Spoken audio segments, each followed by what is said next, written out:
Ever found yourself puzzling over when to use in spite of and despite of in a sentence? Perhaps you've even wondered if there's any difference between the two.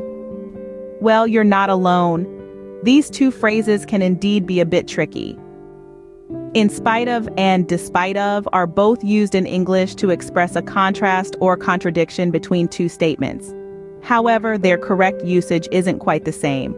So, let's dive into the details to clear up any confusion. Firstly, in spite of is a preposition that is used to express the contrast between two situations. It essentially means even though or regardless of. For instance, you might say, in spite of the rain, they decided to have the picnic. Here, the phrase in spite of is used to contrast the decision to have a picnic with the fact that it is raining. Now you might be thinking, isn't that the same as despite of? Well, not exactly. The phrase despite of is actually incorrect in standard English. The correct phrase is simply despite without the of. Like in spite of, despite is used to express a contrast. For example, you could say, despite the rain, they decided to have the picnic.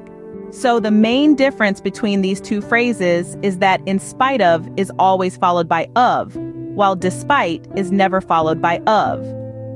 This is a common mistake made by English learners, but it's an easy one to fix once you know the rule.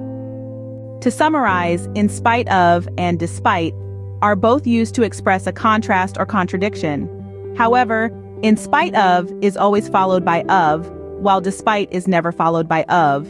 So next time you're writing or speaking in English, remember to use in spite of and despite correctly.